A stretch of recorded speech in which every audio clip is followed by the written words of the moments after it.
Au moins Bernard. Parce que Bernard, qui n'a pas de mémoire et qui n'a pas de pensée personnelle, ça lui donnait absolument rien de savoir de quoi on était pour parler ce soir. Il me l'a dit lui-même. Il dit, je veux pas savoir de quoi tu veux qu'on parle. J'ai pensé, dans une rencontre avec les amis de l'émission, qu'on pourrait aborder des sujets qui ne s'abordent à peu près jamais. Soit dit en passant, les trois sujets tabous. La religion, le sexe et la politique. La politique, il paraît, ça se parle. La religion, ça se vit. L'amour, ça se fait. On va essayer d'éviter d'être intellectuel. Là-dessus, Bernard, je pense que on vient de vivre des élections au Canada. On a bien l'impression de toute façon que les gens qui sont en façade sont souvent loin d'être les maîtres du monde, sont souvent loin d'être ceux qui ont finalement le destin des gens sur le plan économique, sur le plan scientifique ou le plan militaire. Alors, si je te lance avec une première question, d'après toi, les trois thèmes tabous, religion, politique, amour ou sexe, définitivement, est-ce que dans l'ère où l'éthérique devrait dominer, est-ce que ça va demeurer tabou encore, ça?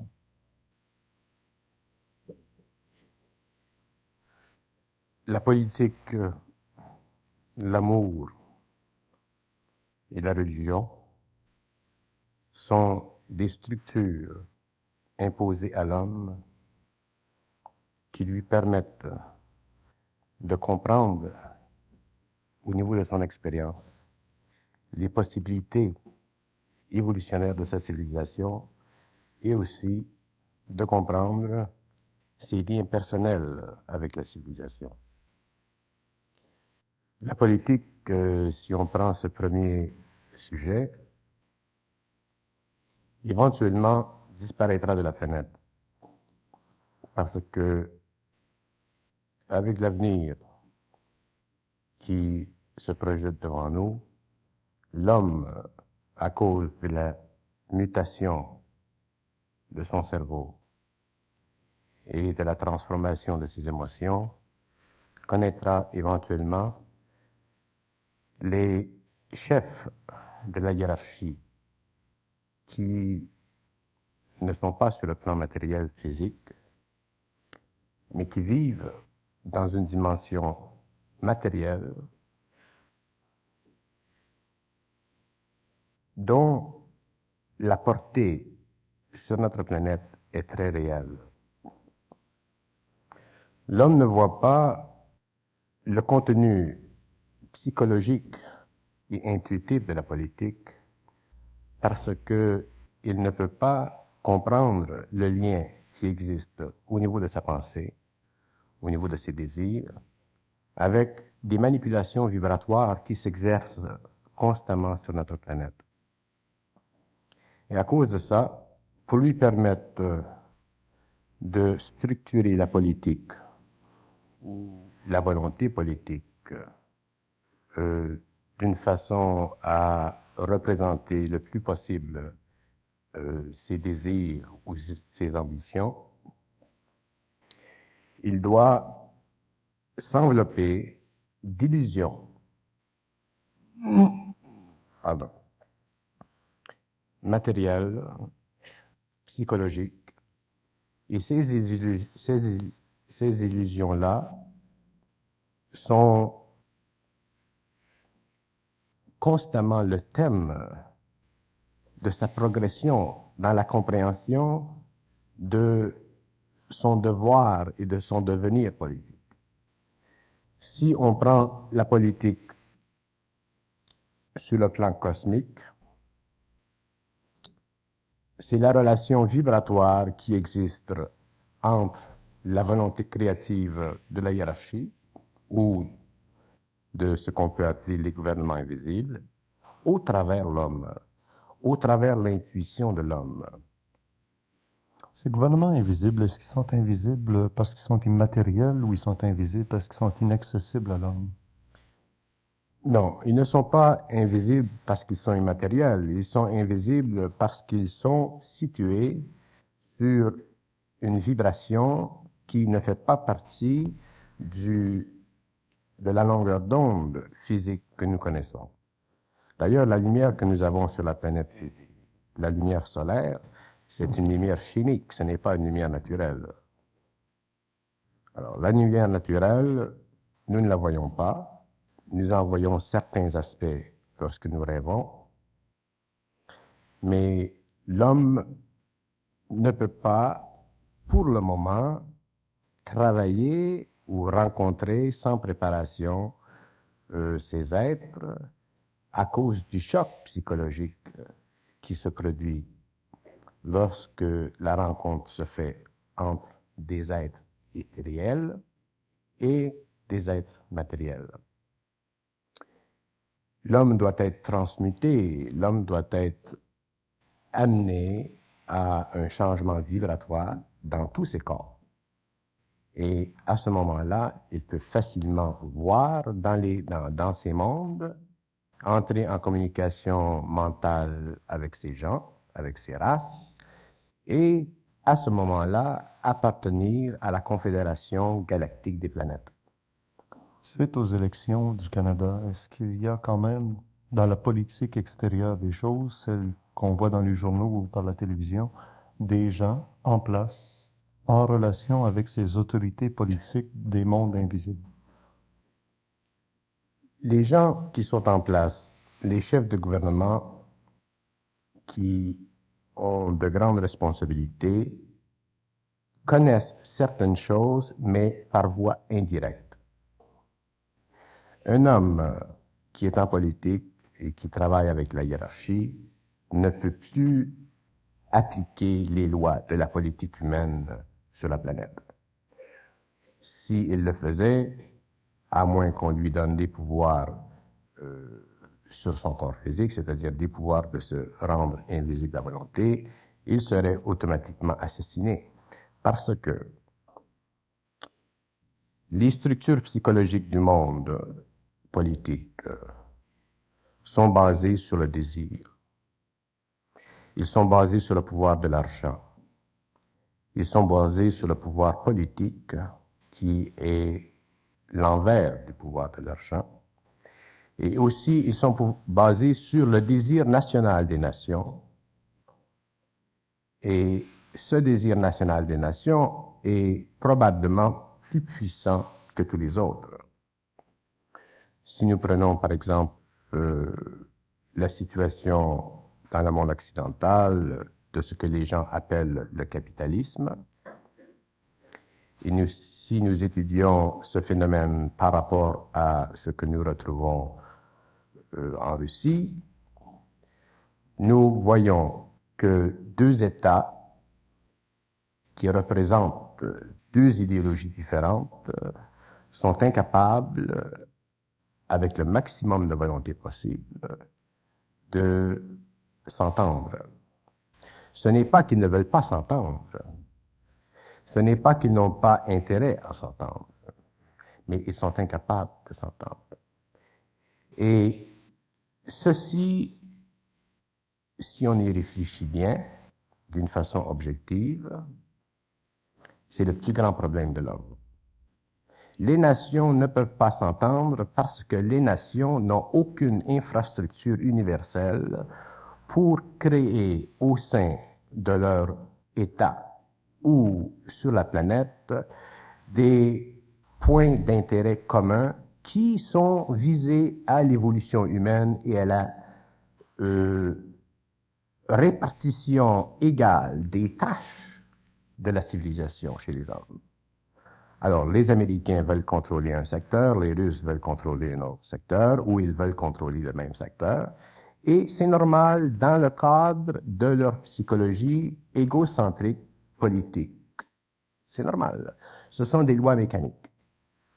Alors, les plus grands chefs d'État sont sujets à des lois mécaniques de la pensée, et tant que les chefs d'État ou les chefs d'organisation ou les gens qui mènent le monde ne comprendront pas que avant de penser, il faut savoir, à ce moment-là, ils seront incapables de créer sur la planète ce qu'ils appellent une forme idéale de civilisation.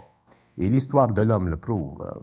Avec les meilleures intentions, On a cherché à bouleverser des zones de population, on a cherché à bouleverser les gouvernements avec toujours l'espoir de créer quelque chose de mieux. Et ce que nous avons découvert après cette expérience, c'était que nous avions trouvé une forme de progrès. Je veux parler de progrès parce que le progrès et la politique, ça va ensemble. Le progrès, c'est une illusion. C'est une illusion tellement grande, tellement puissante, que les hommes aujourd'hui sont totalement enracinés dans cette terre, dans ce terrain, et très peu d'individus et très peu de nations peuvent même voir le jour où ils cesseront d'être progressifs. Parce que pour l'homme, sur le plan de la civilisation, le progrès, c'est la vie. Le progrès, c'est l'avancement. Le progrès, c'est le développement maximal de l'ego, de la civilisation ou de la nation. Si, aujourd'hui ou pour demain, la hiérarchie décidait de se matérialiser en masse, le progrès de la civilisation occidentale, judéo-chrétienne, serait automatiquement arrêté, pour un certain nombre de raisons. D'abord, il n'y aurait plus d'électricité. L'électricité, sur le plan matériel où nous vivons, c'est une forme d'énergie qui est très nécessaire à l'intérieur des structures que nous avons développées pour soit l'apprivoiser ou soit l'utiliser. Mais sur le plan mondial, sur le plan de l'évolution et non du progrès, l'électricité est une forme d'énergie qui est détrimentale à la stabilité du corps éthérique humain. Je ne parle pas contre l'électricité dans un sens péjoratif. Je ne parle pas contre l'électricité. Je dis que l'électricité est une forme d'énergie qui sera dépassée. Et lorsque cette forme d'énergie sera dépassée, à ce moment-là, il y aura des formes d'énergie nouvelles qui permettront à la civilisation d'intégrer son pouvoir animal à son pouvoir mental. C'est la même chose au niveau de l'énergie nucléaire. Sur le plan humain, les scientifiques ont fait de la recherche et cette recherche résulte d'une très grande intelligence et d'une très grande capacité analytique. Mais l'intelligence, l'intellect humain est un facteur de cognition qui est basé sur une perception très limitée de la réalité et aussi qui permet de faire des erreurs. Alors, tant que l'intelligence existe, l'homme fera des erreurs. L'intelligence et le principe de l'intelligence, ce n'est pas la même chose. Moi, je n'ai pas d'intelligence, mais je fonctionne en relation avec un principe d'intelligence. Et si je pouvais penser, je ne pourrais pas parler et dire ce que je dis. Alors, je fais une chose ou je fais l'autre. L'intelligence est un principe qui sera éventuellement découvert par l'homme parce qu'il n'est pas encore découvert. Et lorsque l'homme vivra sous ce principe, il verra que toute la connaissance passe par ce principe et que lorsqu'il a de besoin pour sa politique, pour l'amour, pour la religion ou quelque chose que ce soit, cette intelligence lui donne les réponses et lui fait comprendre les rapports qu'il a avec l'énergie du supramental. Où se loge cette intelligence? Est-ce que l'ONU, est-ce qu'on peut considérer que c'est un premier pas vers un gouvernement mondial, global? L'ONU, c'est un pas qui provient du fait que les hommes ont, après la Deuxième Guerre mondiale, réalisé l'intention de devenir amicaux, de résoudre leurs problèmes, parce que les hommes sont très conscients de leurs problèmes. Mais il y a une différence entre réaliser qu'on a des problèmes et réaliser qu'on doit faire des efforts pour les résoudre et pouvoir transmuter totalement une civilisation. Lorsque je parle de politique, je ne peux pas parler de politique dans le sens que où l'on situe en général la politique. Je dois aller au-delà de la politique humaine pour révéler les aspects futurs de la politique mondiale en relation avec la galaxie. Pour moi, la politique qui existe aujourd'hui, ça fait partie de l'évolution de l'homme, de l'expérience des individus, mais en elle-même, c'est un aspect primitif de l'exploration des possibilités de la civilisation. C'est très important que les gens se situent en relation avec ce que je dis. Se situent dans ce sens qu'ils ne prennent pas au sérieux ce que je dis. Parce que ce que je dis n'est pas en lui-même important. Ce qui est important, c'est la vibration derrière la pensée. Si je parle, par exemple, de l'évolution de la civilisation dans 100 ans, dans 200 ans, dans 300 ans, c'est évident qu'il n'y a aucun rapport psychologique qui puisse permettre à l'homme aujourd'hui de comprendre ces étapes de développement, à moins qu'il change de niveau. Alors à ce moment-là, ce qui se produit, c'est que si l'individu a une grande avidité intellectuelle, il va absorber ses idées et il va se faire une sorte de philosophie ou il va créer une structure. Et cette structure-là, si elle va très loin, parce que tout peut aller très loin, peut lui créer éventuellement de la difficulté à vivre sa vie. Les gens doivent vivre leur vie de chaque jour. Ce qui est important au niveau des idées que j'émets, c'est de comprendre qu'il y a des choses qui sont très très loin dans le temps et qui sont très près dans le temps. Et ces choses doivent être écoutées, mais on ne doit pas trop porter attention sur le plan de la pensée de ces choses. Il ne faut pas les rationaliser. Si je parle de politique aujourd'hui, et si je confronte cette politique avec la politique éventuelle de la civilisation, c'est pour permettre aux gens de réaliser qu'il y a pour l'humanité un très grand avenir. Mais c'est un avenir qui est dans les mains d'entités qui sont très supérieures à l'homme, et ces entités viendront sur le plan matériel, physique, lorsque ce sera le temps. Vous vous imaginez aujourd'hui que dans une ville comme Montréal, s'il y a le moindre éclatement dans la qualité de la vie, tout le monde panique. Imaginez-vous dans une ville comme New York. Imaginez-vous dans les grands centres. Alors imaginez-vous qu'un jour on s'éveille et qu'on sache qu'il y a sur toute la planète une matérialisation d'ovnis qui se situe dans le ciel et que tous les peuples peuvent voir d'une façon précise, objective. C'est la fin d'une civilisation. C'est la fin. Il y aura des gens qui pourront absorber ce choc, mais il y aura des gens qui ne pourront pas absorber ce choc. Et c'est à partir de ce moment-là que la politique dont je parle commence à s'établir et à donner sur la planète une nouvelle lueur, une nouvelle lumière pour permettre à l'homme d'évoluer très rapidement. Parce que aujourd'hui, je sympathise avec les politiciens. Il y a des politiciens de très grande intelligence. Nous venons de perdre dernièrement au fédéral un très grand homme qui est apprécié dans certains milieux, qui est moins apprécié dans d'autres. Mais sur le plan objectif, les gens qui regardent cet homme droit dans les yeux peuvent s'apercevoir qu'il a effectivement une très grande intelligence. Mais qui sait jusqu'à quel point cet homme pouvait faire ce qu'il voulait? Un politicien, à moins que ce soit un dictateur, ne peut pas, dans le monde occidental, dans les pays démocratiques, appliquer ce qu'il veut. Si on va plus vers la droite ou vers la gauche, si on va en Espagne durant la période de Franco, si on va en Russie avec un système totalement rigide sur le plan politique, c'est très facile d'établir des plans parce que tout le monde doit les suivre. Et dans un pays où les gens niaisent la liberté, où on dit « Ah, il n'y a pas de liberté », c'est vrai, c'est relatif la liberté.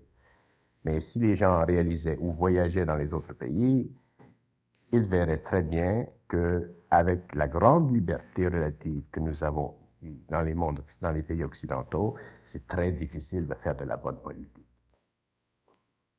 Alors je lève mon chapeau aux politiciens de quelque couleur qu'ils sont, parce que ces hommes travaillent très fort à refouler la vague de l'inconscience collective et à reprendre constamment leur souffle politique pour essayer d'avancer. Mais c'est très difficile. Ça m'amène presque à vous demander votre opinion sur les systèmes, après le système politique, celui qui le prépare, c'est le système d'éducation. Le système politique est fondamentalement axé sur 4 variables. La première variable, c'est l'éducation des masses.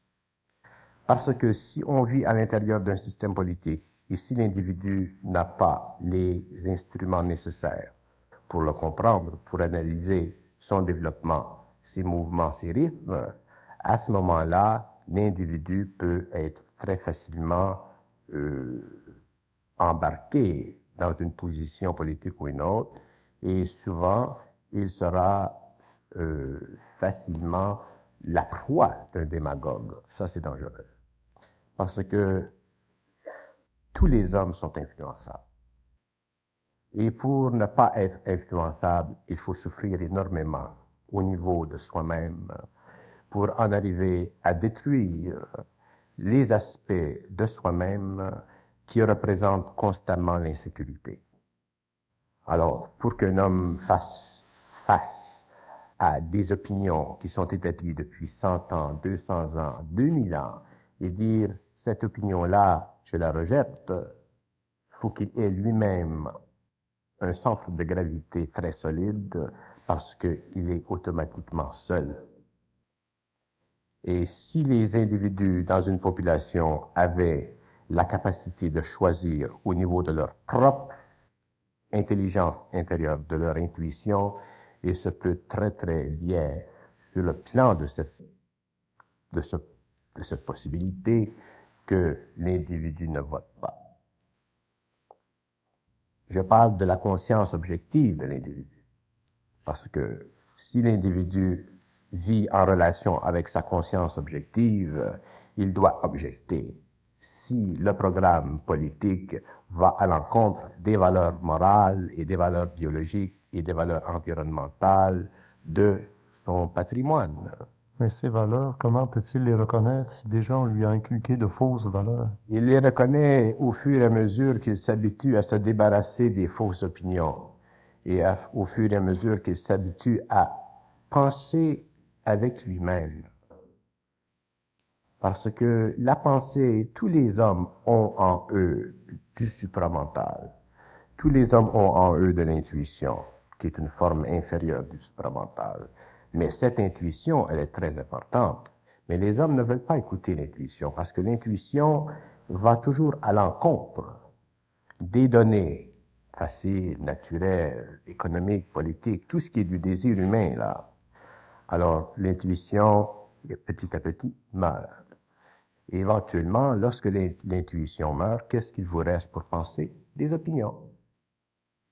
L'intuition et l'inspiration qui nous vient d'en haut, qui nous vient de certaines puissances, ont souvent été à la source de fondements religieux. Et pourquoi ne pas parler maintenant du deuxième sujet tabou, les religions? L'intuition, c'est une chose qui est très peu comprise. On connaît le mot, on l'a entendu à maintes reprises. L'intuition, c'est un mouvement d'énergie qui provient de ce que je pourrais appeler les contrôleurs de la pensée. Il y a dans le cosmos, sur des plans très évolués, des êtres qui contrôlent la pensée de l'homme. Ce sont des ajusteurs de pensée. Parce que l'homme ne pense pas par lui-même. Il pense qu'il pense. D'ailleurs, c'est l'erreur fondamentale de l'éducation dans le monde occidental, sur toute la planète. L'homme croit qu'il pense. Mais l'illusion qu'il pense est tellement grande qu'il n'a pas d'autre façon de croire que la pensée puisse venir de derrière lui, d'au-dessus de lui. Et dans les cas où il y a ce mouvement de la pensée à travers le mental humain, souvent l'individu se dit, c'est drôle, on dirait que c'est pas moi qui a pensé ça. Si l'individu suivait cette ligne d'énergie et essayait je ne dirais pas de l'apprivoiser, mais de la rencontrer de parler avec elle, à ce moment-là, il verrait qu'il y a derrière cette ligne d'énergie une entité qui a un nom et qui peut facilement avec lui communiquer. Et c'est à partir de ce moment-là que l'homme commence à comprendre.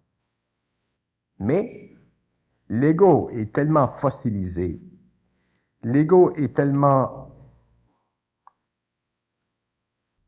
faible, la crainte en lui est tellement grande que son insécurité l'empêche de faire ses efforts internes parce qu'il aurait peur de devenir fou. Il aurait peur d'être en communication avec des entités qui sont ce que les gens appellent négatives. Ça, je le comprends. Autrement dit, il aurait toutes sortes de craintes. Et pourquoi? Parce que, encore, son éducation est fondée sur des opinions qui sont vieillottes. Et ce sont des formes qui doivent être détruites. Y inclure les religions? Les religions ont une fonction extrêmement importante dans l'évolution de l'homme. Elles ont eu une fonction très importante. Avec l'avènement de la science et le développement du rationalisme, elles ont perdu de leur puissance. Mais ce n'est pas la faute de la science. Les religions ont perdu de leur puissance parce que les religions ont perdu le contact avec l'intuition en eux. Les religions ont mis de côté l'ésotérisme. Les religions ont empêché l'homme de pouvoir étudier les frontières de l'invisible et de l'inconnu. Pourquoi encore? Parce qu'au sein des religions, il y avait des opinions. Vous avez de grands êtres, comme Pierre Teilhard de Chardin, qui est un grand bonhomme, un grand intuitif, qui a composé une poésie à l'intelligence, en passant par des réseaux d'information scientifiques, mais qui a créé une œuvre de toute beauté et qui, aujourd'hui, est discutée d'une façon philosophique ou qui est manipulée d'une façon théologique par des gens qui veulent s'assurer que Pierre Teilhard de Chardin n'est pas mort, mais que Pierre Teilhard de Chardin ne fasse non plus pas trop de bruit. Alors, s'il y a dans nos sociétés, parmi nos peuples, nos nations, des individus qui ont un aspect très puissant de cette connaissance et qui peuvent la transposer, la dire, la faire lire à des millions d'individus dans un cadre d'une poésie esthétique très développée, ces gens-là, on devrait les applaudir, on devrait les aimer, on devrait les remercier, parce que ils font pour l'homme des choses à l'intérieur de leur expérience qui sont de grande valeur. Mais les opinions théologiques, les opinions fossilisées d'une prêtrise qui souvent n'est pas tout à fait éclairée, rend ces ouvrages pénibles au peuple, parce que le peuple ne peut pas, par lui-même très souvent, à cause de son éducation, à cause de ses activités de tous les jours, apprécier ces choses. Les ouvrages récents comme ceux de Pierre Teilhard de Chardin, d'accord, mais les ouvrages plus anciens sur lesquels on s'appuie et on interdisait d'ailleurs l'accès à la Bible aux gens du peuple il y a encore très peu d'années. C'est juste.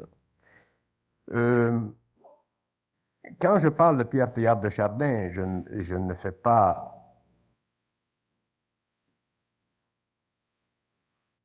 allusion précise à son travail, parce que même dans le travail de Pierre Teilhard de Chardin, il y a une infrastructure culte que probablement Pierre Teilhard de Chardin ne connaissait pas.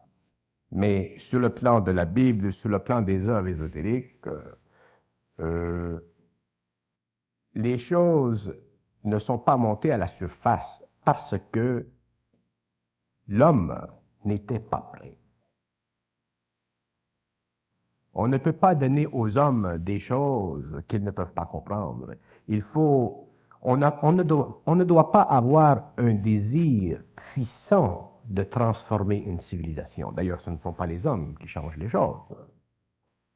Ce n'est pas parce que Albert Einstein vient au XXe siècle, que c'est lui qui change la civilisation. Lorsque Albert Einstein vient, c'est que c'est le temps qu'il vienne.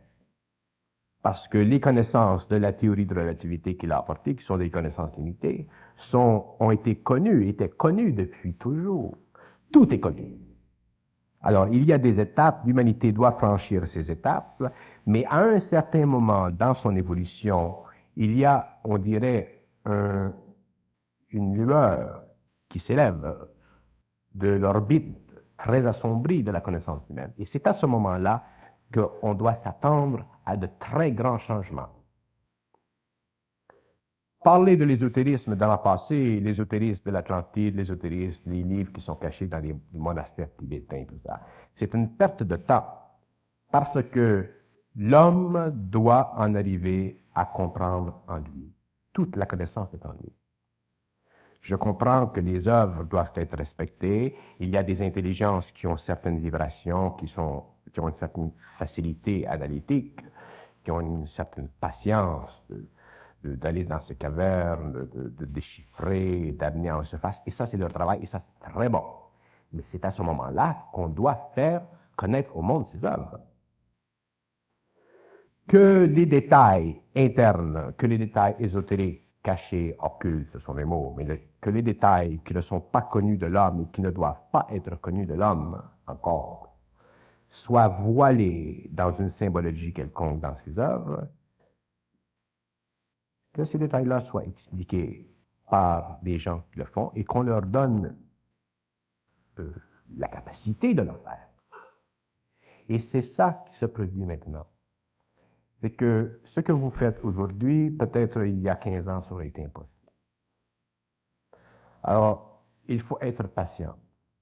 Ce que les gens doivent comprendre, c'est qu'ils doivent avoir en eux la certitude de leur propre vie intérieure. L'homme doit apprendre à dialoguer avec lui-même et à reconnaître petit à petit que ses pensées ne sont pas les siennes. Et ça, ce n'est pas facile.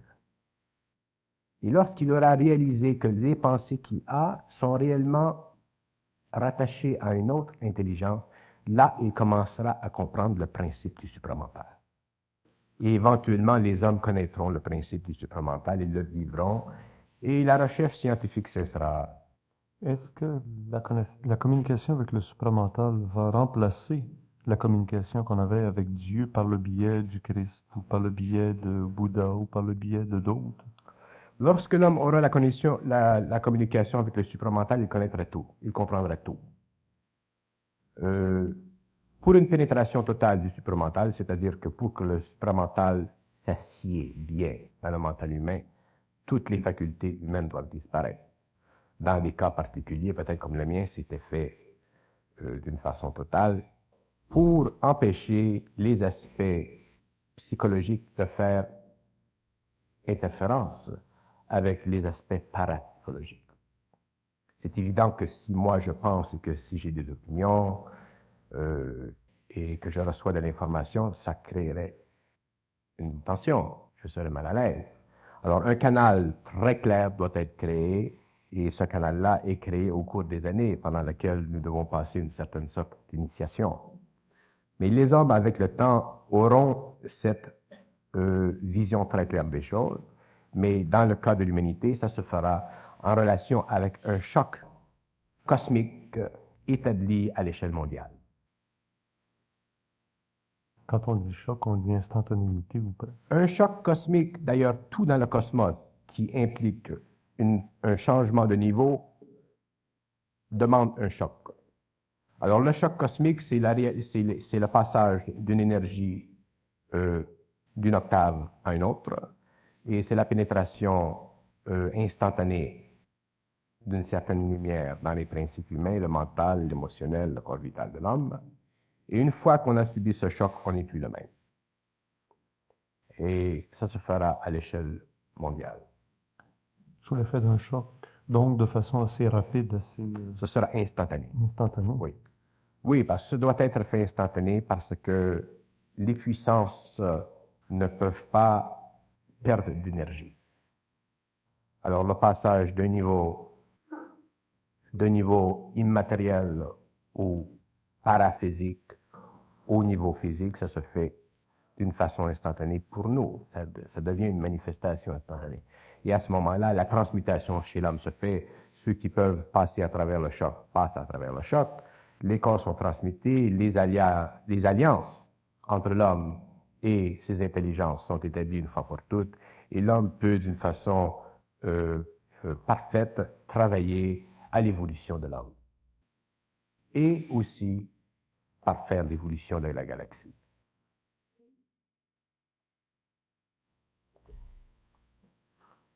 Le phénomène religieux est souvent associé au phénomène spirituel. Et le supramental dans tout ça. La religion est une composante émotionnelle de la réalité humaine. La religion existe parce que l'homme a des émotions. Si l'homme était supramental, il n'y aurait pas de religion.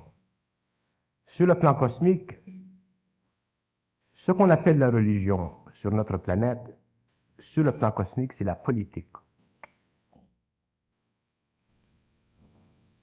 Alors, si vous voulez parler de politique cosmique et quelle est cette dimension la plus humaine, on dirait que c'est la religion. Mais comme l'homme pense, et comme il n'a pas accès aux autres plans, comme il ne peut pas voir dans l'éthérique, comme il ne peut pas communiquer avec les autres intelligences, et comme il ne peut pas faire partie de ce qu'on pourrait appeler l'infinité du mental, c'est évident que les données du cosmos doivent être rapetissées afin de lui permettre, lui, d'y goûter, mais sans en être totalement débousselé. C'est parce que l'homme pense qu'il a la religion. On prend par exemple le concept de Dieu qui existe un peu partout sur notre planète. Ce concept, il est très bon, il est nécessaire, parce qu'il y a une partie en l'homme qui se rattache à l'infinité, par le biais de l'âme. Mais dans une religion, on parle de Dieu d'une façon, dans une autre religion, on parle de Dieu d'une autre façon, dans une autre religion, on parle de Dieu d'une autre façon. Ça, c'est normal, parce qu'on pense. Lorsque l'homme aura accès au supramental, lorsque l'homme pourra se déplacer dans les éthers de différentes vibrations, à ce moment-là, il comprendra une chose, que ce qu'on appelle Dieu n'est pas encore créé. Le Dieu dont parle l'homme, c'est un Dieu qui existe dans le passé. On l'associe par exemple avec l'évolution de l'univers, avec la création de l'univers. Mais ça c'est parce que l'homme, pour parler de quelque chose d'infini, doit se rapprocher de lui-même en se servant de concepts qu'il peut, avec facilité, comprendre, comme par exemple la loi de causalité, la loi de cause et d'effet. L'homme a besoin de la loi de cause et d'effet pour comprendre le principe moteur du mouvement. Alors, si je fais une petite entrevue sur ce sujet, l'homme a besoin de Dieu pour réaliser dans son intelligence qu'il y a eu un début. Pourquoi? Parce que l'homme ne peut pas vivre sans début. Ça n'a pas de sens sans début. Hein? Pourtant, La fameuse question, qu'est-ce qui vient en premier? C'est le poulet ou l'œuf? C'est un exemple. Et il y a des philosophes qui se sont battus avec cette question depuis des siècles. Mais pourquoi existe la question du poulet et de l'œuf? Elle existe parce que l'homme... Si l'homme ne pensait pas, elle n'existerait pas. Alors, la question du poulet ou de l'œuf, qu'est-ce qui vient avant ou qu'est-ce qui vient après, ça fait partie de la condition des mécanismes de la pensée. Alors, que vous preniez le poulet ou de l'œuf, ou que vous preniez l'univers et Dieu, c'est la même chose. par contre, on dit souvent que Dieu est éternel. Il n'y a jamais eu commencement, il n'aura jamais de fin. Dieu, d'abord, il y a plusieurs étapes de Dieu. Hein? Il y a le Dieu parfait, il y a le Dieu absolu, il y a l'absolu des absolus, puis il y a le Dieu en évolution. Les êtres qui connaissent l'absolu, les absolus, ce sont les hautes hiérarchies. Qu'est-ce que ça vous fout à vous, à moi, de savoir ça? Hein? Ce n'est pas de nos patentes. On a de la misère à manger tous les jours. On a de la misère à créer une civilisation qui se tient debout. On va commencer à parler de Dieu. Alors, il y a des étapes. Au fur et à mesure que l'homme pénètre dans ces étapes, dans ces mondes, effectivement, il en arrive à un point où il commence à comprendre Dieu, à comprendre les lois de l'énergie. Mais rendu à ce niveau-là, le concept de Dieu n'existe pas. Alors, le Dieu, si je parle du Dieu de l'homme, de Dieu des religions, c'est le plus bas des dieux. Pour l'homme, c'est le plus élevé, mais sur le plan cosmique, c'est le plus bas, c'est le moins intéressant. C'est Dieu créateur de la matière. C'est le moins intéressant parce que c'est le Dieu qui s'occupe de la matière. C'est celui qui est derrière la loi de cause et d'effet. Mais le Dieu le plus intéressant, c'est l'absolu des absolus. Et lui, ce n'est pas de nos patentes, ce n'est pas de nos affaires. Parce qu'on ne peut pas même contempler, même expliquer l'infinitude de son savoir. Parce que son savoir n'existe pas. Dieu ne sait rien. Parce que savoir, c'est une faculté qui est donnée à l'esprit pour comprendre l'organisation de l'universel. Savoir, c'est une faculté qui est donnée à l'esprit dans les hautes sphères pour comprendre les lois d'harmonie qui doivent exister entre les atomes. Savoir pour ces esprits, c'est un peu le vêtement pour nous. Dieu ne sait rien. Qu'est-ce qu'il a à savoir, Dieu? Regardez, si vous réfléchissez une simple seconde sur cette question, qu'est-ce que Dieu a à savoir? Ça n'a plus de sens. Alors, on prend l'envers, on dit Dieu c'est tout. Ça n'arrange rien. Alors, ce que je veux démontrer, c'est que, à cause du fait que l'homme pense, il existe sur notre planète une couche d'ignorance tellement vaste que les entités avec lesquelles je communique souvent me font rire. Et ils me disent, tu dois être patient, parce que le travail est long. Mais maintenant, je suis patient parce que je me foute de savoir, ou je me foute de comprendre. Mais ça a été long avant qu'ils me fassent comprendre ça.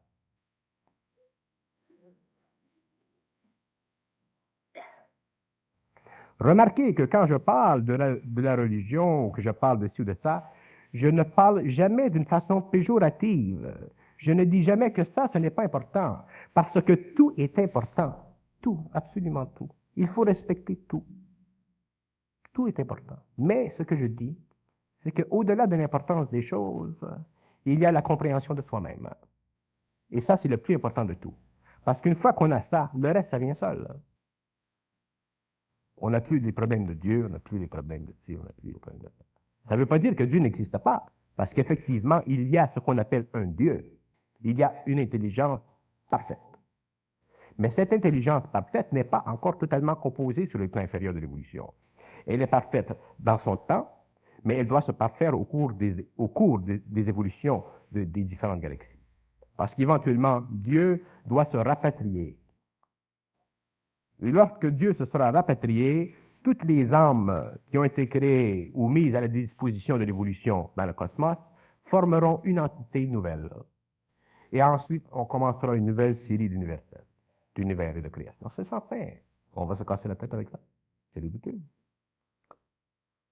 Ce qu'il faut comprendre dans la connaissance, c'est le principe de la connaissance.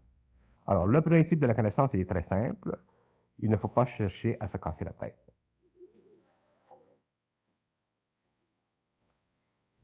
Du principe de création au principe de procréation, car il nous reste que 10 minutes, Bernard, j'aimerais qu'on aborde le troisième sujet tabou en général, c'est la sexualité, qu'on mélange avec l'amour, la procréation. La sexualité, l'homme n'en comprend pas les fonctions. Il en connaît les effets.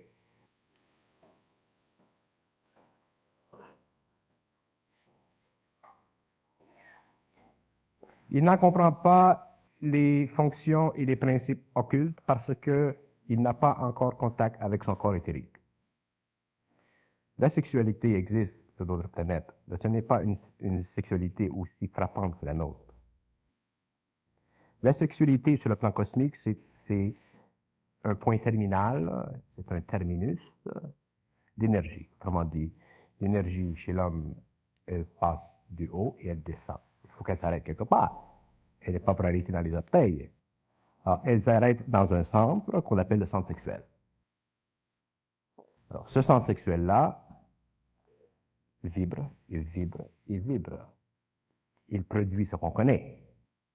C'est sa fonction. À ce moment-là, l'énergie recommence et elle redescend.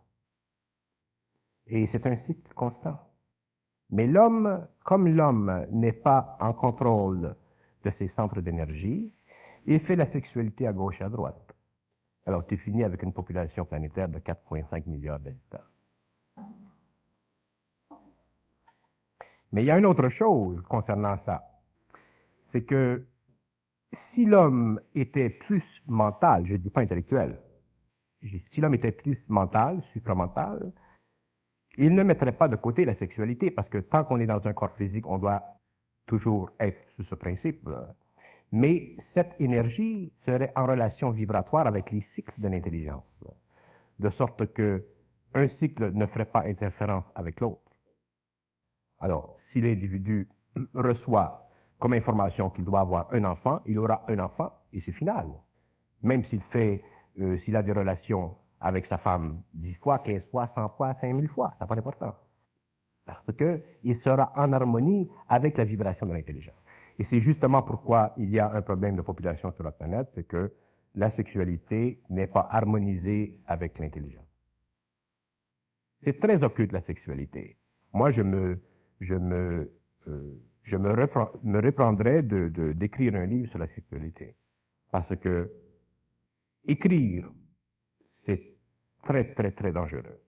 Parler, c'est pas mal. Parce que quand on parle, on communique, on peut dire, vous avez compris ce que j'ai dit? Vous pouvez me demander une question. On répond. On ferme le cercle. Mais dans un livre, c'est jamais fermé.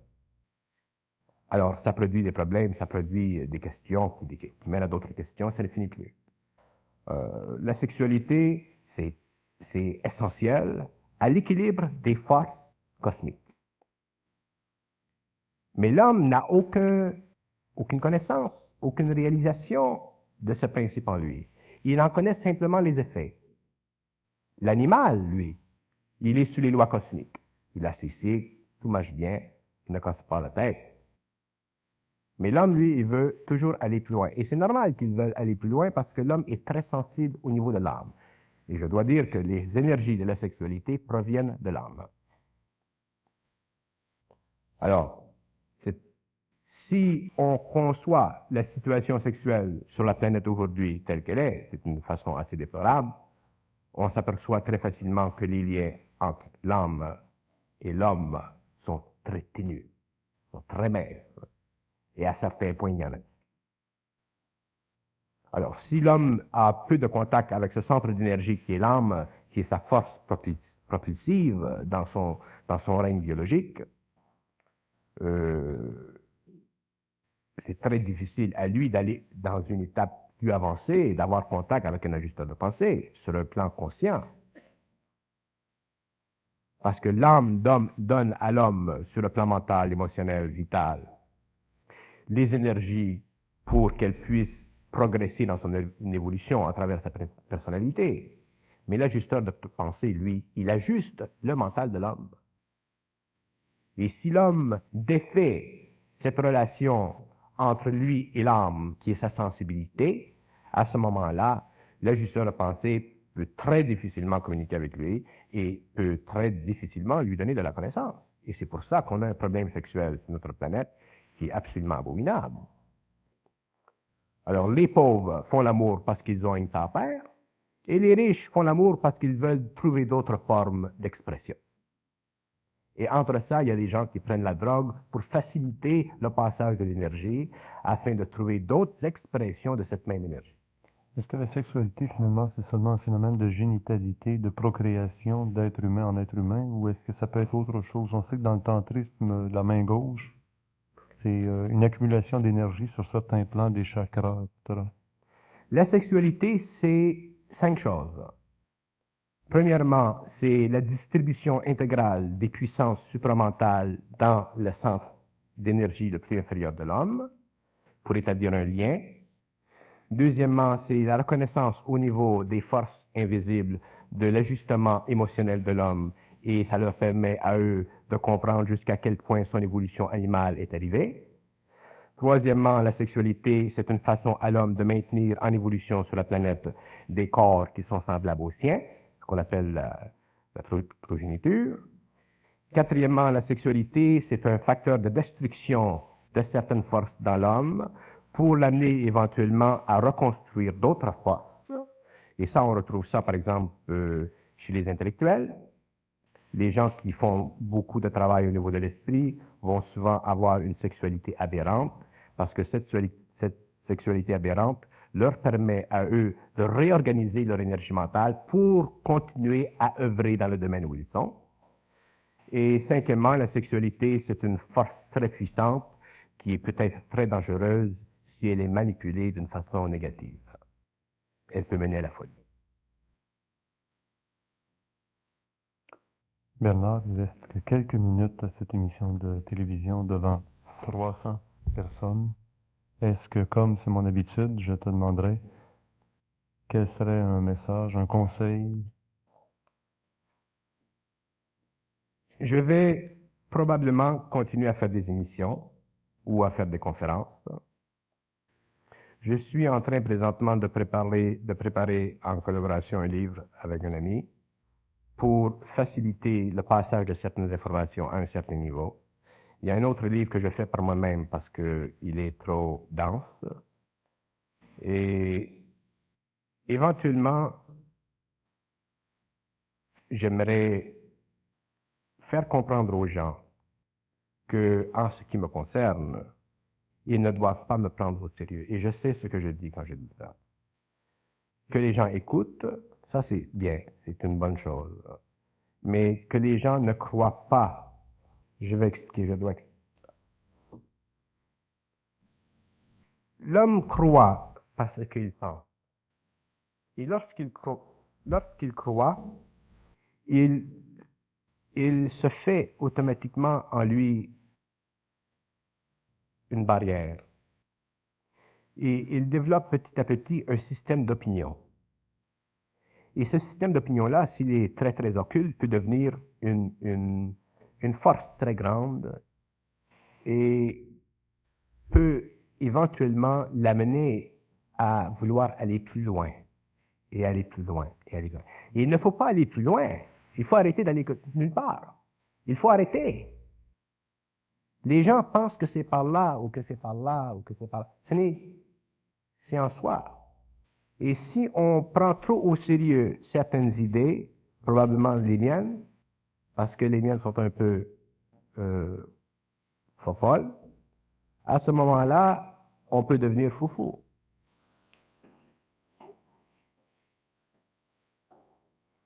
Alors, ce que probablement je ferai, c'est que je donnerai des conférences ou je ferai des entretiens comme ça en public et j'avancerai dans mon travail, j'avancerai, et en même temps, les gens pourront avancer, mais du moment qu'ils ne cherchent pas à comprendre. Et vous savez, Bernard, qu'il y a beaucoup de gens qui prennent très au sérieux ce que vous dites. Et j'entends par là aussi même des milieux d'ordre scientifique. On a d'ailleurs des représentants ici qui suivent à la lettre les conseils que vous pouvez leur donner. Et en politique aussi. Et en général, même si on a abordé 3 sujets tabous ce soir, c'est justement parce que ce sont des sujets sur lesquels on reçoit très peu souvent d'informations plaisantes et pas si folles que ça, après tout. Si on est en contact avec le supramental, un jour toute la société, pourquoi ne pas suivre aussi quelqu'un qui est, lui, en contact, le premier ou un des rares en contact? C'est exactement ça que je veux dire. Si les gens écoutent, à ce moment-là, ils vont comprendre. Ils vont comprendre ce qu'ils ont à saisir. Et ils vont saisir ce qui est en eux. Et à ce moment-là, ils vont cesser de me prendre pour une béquille. Il ne faut pas que je devienne une béquille pour les gens. Parce qu'à ce moment-là, je leur fais du tort. Parce que tous les gens ont en eux le pouvoir de la connaissance. C'est qu'ils ne savent pas comment y arriver. Et quand je dis le pouvoir de la connaissance, je ne parle pas de pouvoir, parce que ce n'est pas important qu'on ait des pouvoirs. Ce qui est important, c'est qu'on réalise en soi une certaine énergie créative qui se manifeste dans son temps et dans son lieu. On ne peut pas demander aux supramentales de nous contacter. Parce que moi, si j'avais eu à demander ou si j'avais su ce qui m'est arrivé, j'aurais dit non, non, je suis bien, casse-moi pas les pieds. Parce que c'est pas un cadeau. Ça fait partie de ma vie. Alors, aujourd'hui, ça va, je suis comme ça et je suis bien, bon, ça va, mais les souffrances ont été énormes. Alors, je veux éviter aux gens de souffrir pour rien. Et je veux donner aux gens, dans des rencontres comme ça, qui sont très plaisantes, des informations vibratoires et non pas des informations psychologiques. Et je peux, avec facilité, créer un champ d'énergie autour de ma personne qui permet à ces gens-là de saisir certaines choses par bribes. Mais aussitôt qu'ils vont entrer l'intellect là-dedans, c'est fini, ils vont avoir des tensions. Ils vont avoir des anxiétés. Parce que je commence à parler. Peut-être que je vais parler pendant des années de temps. Je ne peux pas parler quand je veux, mais quand je parle, je parle. Et comme je ne contrôle pas ce que je dis, automatiquement, le choc vibratoire, il se fait. Alors, les gens doivent être patients et attendre que les choses se développent et ils doivent continuer leur vie comme ils le font et essayer petit à petit de se sentir, de se comprendre et d'avoir un esprit ouvert. C'est bon d'avoir un esprit ouvert.